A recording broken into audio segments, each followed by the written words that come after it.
Welcome back to the podcast. Today we are having a cozy chat about life, toddlers, and all the fall activities. Once a month, I give you a recap of how life's been going the last 30 days, and boy, do we have a lot to catch up on. If you don't know me personally, let me introduce myself again. My name is Julie, and I'm a Minnesota mom who works full-time as a workplace retirement plan consultant. I've been married to my husband for the last 10 years, and I have been with him since May of 2007. I have a 4.5-year-old girl, Danny, who is independent, strong-willed, smart, beautiful, caring, and everything in between. She's playing in the other room right now, so hopefully I keep uninterrupted, but we will see. I strive towards being better every day for the ultimate purpose of living a happy and full life. By nights and weekends, I run P&W Designs, which is the business behind the Being Better Everyday podcast. So let's jump into how October went. First of all, the last time I caught up behind the scenes of my life, I was preparing to go on a trip to Canada at the beginning of October with my grandparents. And although I was really excited about this, unfortunately, that trip was canceled due to a short-term health issue with my grandpa. I have never been to Canada with my grandparents, and they have been going since they were 30 years old.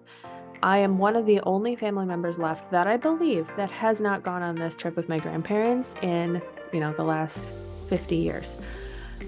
So I'm super sad to not have those memories with my grandparents, but at the same time, the forecast was 50 and rain with 40-mile-an-hour winds. And the whole time we were supposed to be up there fishing for 8 hours a day, it was going to be really bad weather. So I'm thinking God intervened a little bit on that one because fishing in 50 degrees and rain is not really my cup of tea. I mean, I'm not a huge fisherman in general. I would much prefer Florida sun. So from there, I should say, it's been macro themes of health, parenting, and fall for the rest of the month. So let's start with family time and parenting, since that is obviously a big theme for every month. First off, one of the best ways for me to look back in the month with gratitude is to look at the pictures on my camera roll. If you have been on my YouTube, then you may have heard of the exercise I talk about called the brain dump of joy. It's where you reflect by using captured moments on your phone to look back on. One of the best ways for me to do this is through the app called Chapbooks. Back in the day, I used to love scrapbooking or cute books through Shutterfly. Since having Danny, I have given up on that dream, but I love printing photos still. I just don't have the time for actual scrapbooks. So I imagine looking back on them in 50 years and seeing a life well lived, regardless of kind of the medium of how I do it. So once a month, I open my Chapbooks app and open the most recent book I've been working on and upload my favorite photos from the month before. Chapbooks has like a monthly subscription. I don't do that. I create my own flat lay 8x8 books, and I don't do anything fancy. I literally just upload them.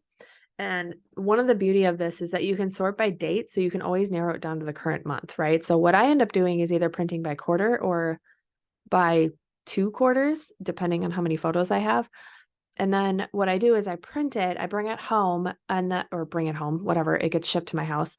And then I take a Sharpie marker and I write on the space on the side what the memory is from. So I'm literally just like, again, nothing fancy, uploading the photos, printing the book, and writing in the memories.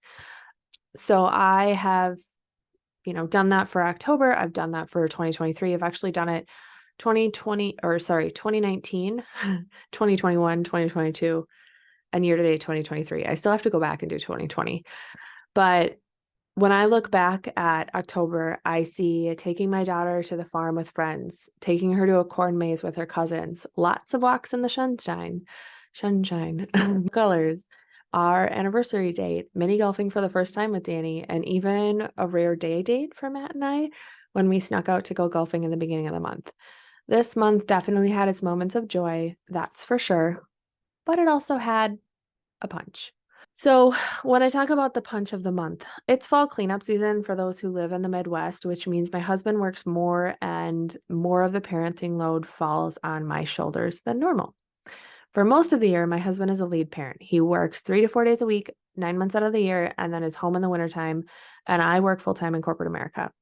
Not only did I have more on my plate during the week, but I also spent 2 weekends alone this month with Danny, and one of which she spent sick. My mother-in-law had inherited her mom's house, and he had to go home back to our hometown, which is 5 hours away, to clean it out.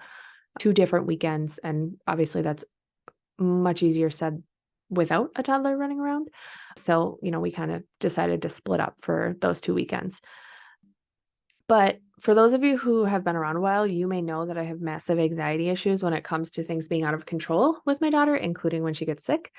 I often have panic attacks and I'm an overall mess.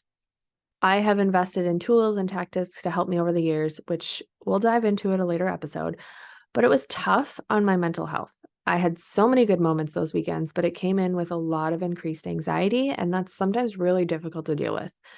At this point, at point in the month, I had had enough. I had been telling myself that I would find a therapist specializing in EMDR or RRT for a long time, but I never got around to it. It was just one of those like someday things that kept on the to-do list month after month after month. And after a more recent panic attack, I had said enough is enough, and I was going to find a new therapist. I had tried avenues through work, through my AAP. I had tried BetterHelp, which is a free thing through my work, and they just didn't have anyone specializing in RRT. So in the month of October, I can proudly say that I now have a new therapist, and I have done 2 sessions, an intro session and an RRT session. And at the time, if you're listening to this, I haven't actually done it yet. Or at the time of listening to this, I've done it, but as the time of recording, I haven't done it yet. It's actually this next week. But sometimes if you don't know what RRT is, it is sometimes referred to as Advanced Resolution Therapy, ART, or Rapid Resolution Therapy, RRT. It's an exposure-based psychotherapy technique that's been shown to achieve results way quicker than other approaches with 5 seconds or 5 sessions or less. In many cases, it's an accelerated resolution therapy, which is why it's called ART. I cannot wait to see if this gets me results in my anxiety, but we all need a little more help. And I grew up being ashamed of needing therapy, but now I'm saying no more. If you are one who's been struggling with in your season of life, use this as your cue to help and take the next right step. Before I digress too far into health, I will preview that in next week's episode. I want to talk a little bit about trying to get your kids into activities. Does anyone else feel this pain as much as I do? Because it is not easy. Why does it have to be so hard? I have watched my bestie do this for the last 10 years now, and she does it with so much finesse that I'm a little baffled. Now, granted, she lives in a different area of the country, but she does live somewhere that has a decent amount of people. So first thing I'm trying to get into is our local community center swim lessons for my daughter.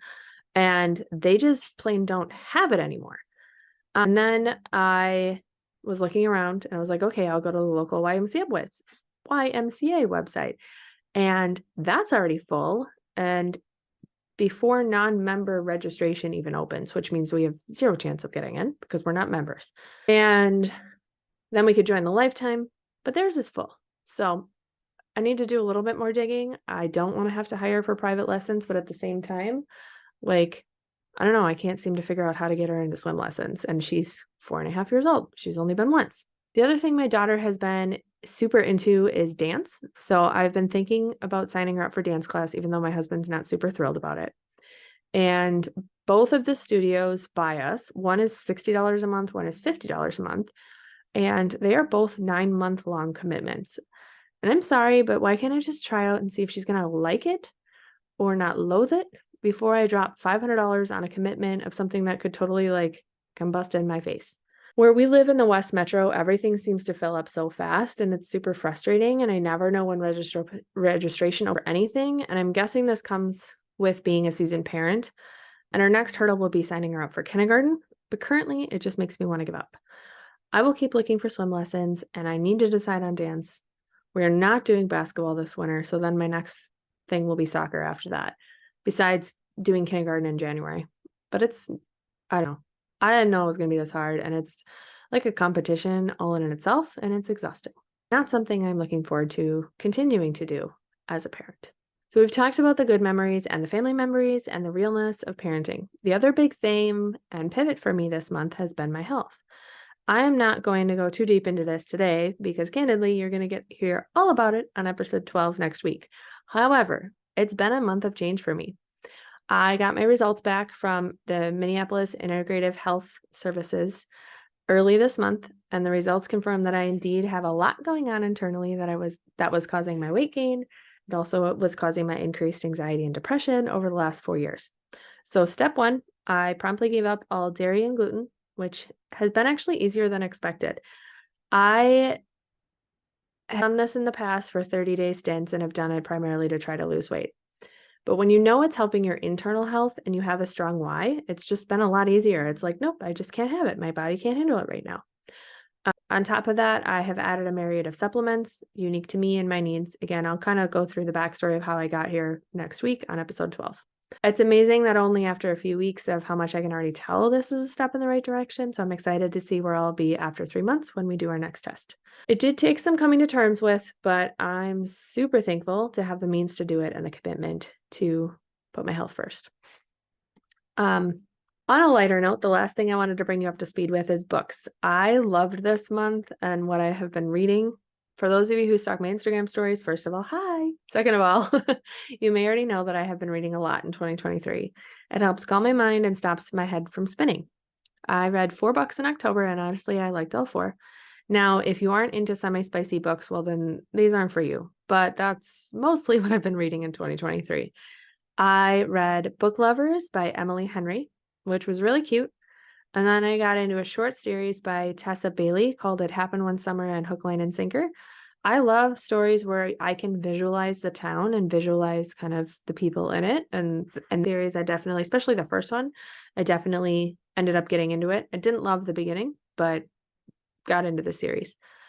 Both of those, so Tessa Bailey was available on Kindle Unlimited and Emily Henry was not. Both of them were new offers for me, and I enjoyed both their books, so I will be back to both of them with other books in their, was it repertoire? I don't know, like whatever else they've written. The final book I read this month was called Caught Up by Liz Tomforde, and it came out recently, and it's, I think, third of a 4-book series. The 4th book isn't out yet. I enjoyed the first 2 books of these and similarly enjoyed the third. So that book made it 40 books for the year. And so far, we will see where I end up. I didn't set out to read a certain number of books this year.